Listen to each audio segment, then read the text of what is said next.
వసుధర ఆలోచిస్తూ ఉంటుంది. సరోజాని పెళ్లి చేసుకోనని ఖరాఖండిగా చెప్పాడు రిషి సార్.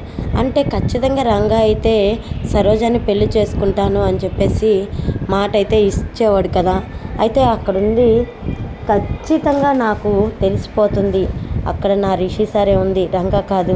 రిషి సార్ రంగాగా ఎందుకు అక్కడే ఉండి వాళ్ళ కుటుంబాన్ని దగ్గరే ఉండి నా దగ్గరికి రాలేదని ఆలోచించుకుంటూ ఇంకా అటు ఇటు తిరుగుతూ ఉంటుంది.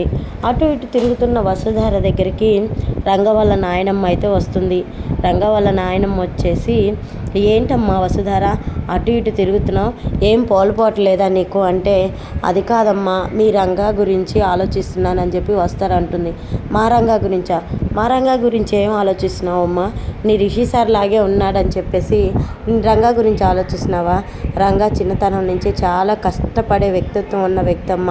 తన కష్టము ఇరుగు పొరుగు వాళ్ళు శ్రమగా తీసుకోకుండా రంగా ఇది చెయ్యి, రంగా అది చెయ్యి అని చెప్పేసి రంగాని హెల్ప్ అడుగుతూ ఉంటారు. రంగా మనస్తత్వం కూడా అదేనమ్మా. చిన్నతనంలోనే తల్లిదండ్రులను ఇద్దరు కోల్పోయాడు. వాళ్ళ మేనమామ దగ్గర వాళ్ళ తల్లిదండ్రులు చేసిన అప్పు ఇప్పుడు కూడా వడ్డీతో కడుతూనే ఉన్నాడు.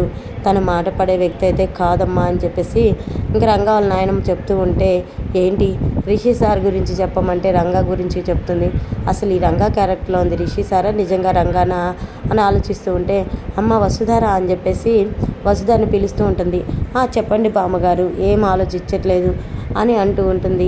నేను నా రిషి సార్ గురించి చెప్పాను కదా, నా రిషి సార్కి మీ రంగాకి కొంచెం దగ్గర పోలికలు ఉన్నాయి. కాకపోతే మా రిషి సార్ బాగా చదువుకొని ఉన్నత స్థాయిలో ఉన్నాడు. మీ రంగా ఏమో ఇలా ఆటో తోలుకుంటున్నాడంటే, మొదట్లో రంగా కూడా బాగా చదువుకునేవాడమ్మా. తన తల్లిదండ్రులు ఇద్దరు చనిపోయాక తను ఏం చేయాలో తెలియక ఇలా ఆటోకి అయితే అలవాటు పడ్డాడు. చిన్నతనం నుంచి రంగా అది కష్టపడే తత్వం అమ్మ అని చెప్పి మాట్లాడుతూ ఇద్దరు నడుచుకుంటూ ఉంటారు. నడుచుకుంటూ మాట్లాడుకుంటూ ఉండగా వసుధర ఆలోచనలోకి పడిపోతుంది, రిషి సార్ అని ఎలా తెలుసుకోవాలని. ఇంట్లోకి రంగా వాళ్ళ నాయనమ్మ అయితే ఆ హార్ట్కి కొంచెం గుండె నొప్పి వచ్చినట్లు నొప్పిగా ఉంది అని చెప్పేసి అంటూనే కింద కుప్పకూలిపడుతుంది. కింద కుప్పకూలిపోయిన రంగా వాళ్ళ నాయనమ్మ చూసి వసుధర అమ్మ అమ్మ అని చెప్పి పిలుస్తూ ఉంటుంది. ఇంకా పిలవగానే ఎంత పిలిచినా కానీ ఇంకా పైకి లేకపోతుంది.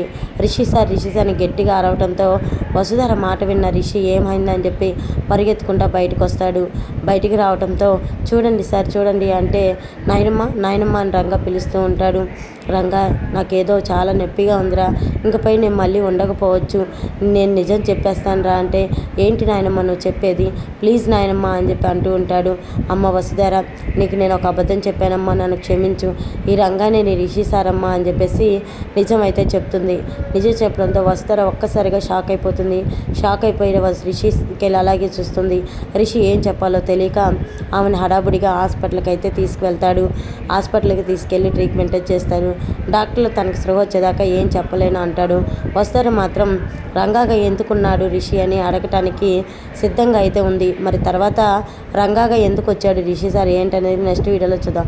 చూశారు కదండి, ఈ వీడియో నచ్చితే తప్పకుండా లైక్ చేయండి, సబ్స్క్రైబ్ చేసుకొని అస్సలు మర్చిపోకండి. వీడియో చాలా చాలా ఇంట్రెస్ట్గా ఉంటుందండి. రాబోయే కథలన్నీ మీకు నచ్చిద్దని అనుకుంటున్నాను. తప్పకుండా లైక్ చేసి సబ్స్క్రైబ్ చేసుకోండి.